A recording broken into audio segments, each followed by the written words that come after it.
Kumusta kabayan? Narito na ang Gilas update para sa araw na ito. Matapos ngang magpositibo ni Justin Brownlee sa anti-doping test ay maraming katanungan sa ngayon ng mga Pinoy basketball fans kung ano na nga ba ang mga susunod na mangyayari.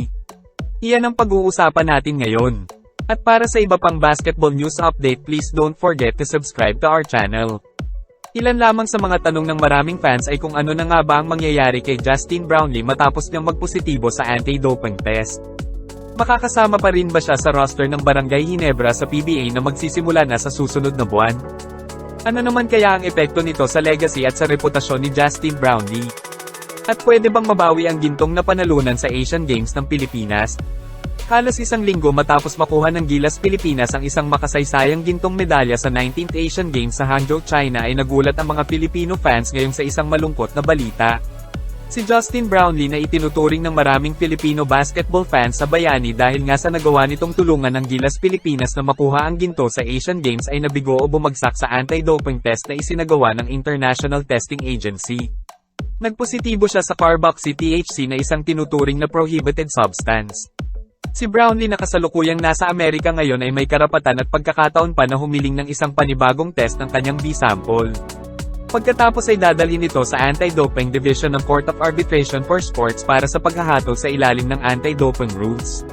Sa isang online interview ay sinabi ng Philippine Olympic Committee President na si Abraham Tolentino na napag-usapan na nila ng Samahang Basketball ng Pilipinas ang isyo kung saan ipinaliwanag sa kanya ng mga opisyal nito na si Brownlee ay may iniinom na gamot at iyon ay maaaring nakaapekto sa naging resulta ng nasabing test pero hindi niya nasabi kung ano ang gamot na iniinom ni Brownlee.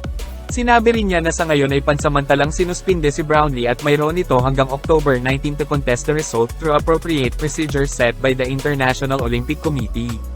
Gayunpaman, kapag sa pangalawang test ay nagpositibo pa rin ang B-sample ni Justin Brownlee, siya ay masususpindi sa mga international competition sa loob ng 2 taon at hindi siya makakapaglaro sa Gilas Pilipinas hanggang sa taong 2025. Sa tanong naman na kung pwede bang mabawi ang gintong medalya ng Gilas?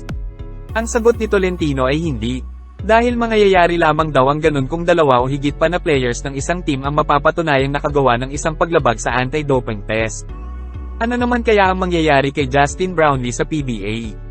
Ang pinakahuling pagkakataon na may nagpositibong player ng PBA para sa isang banned substance ay noong pang 2018 nang si Kiefer Ravena ay nagpositibo rin sa isang performance-enhancing substance.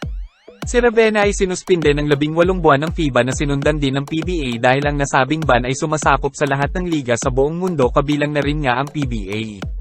The Asian Games is not under FIBA purview, ngunit gaya ng binanggit ni Tolentino nahaharap si Brownlee sa 2 taong suspensyon kung magpopositibo rin sa pangalawang test ng kanyang B-sample. Kung mangyari man ito ay hindi pa sigurado sa ngayon kung mahaharap din si Justin Brownlee sa suspensyon sa PBA gaya ng nangyari kay Kiefer Ravena. Sa kasalukuyan ay wala pang pahayag si Brownlee o ang Barangay Ginebra Management tungkol sa usapin. Malamang naman na hindi makakaapekto o makakasira sa legacy ni Brownlee ang isyo at mananatili pa rin siyang minamahal ng mga Pilipinong tagahanga. Umaasa rin ng mga Ginebra fans na makikita pa rin siya ng mga ito sa court sa darating na PBA season sa susunod na buwan.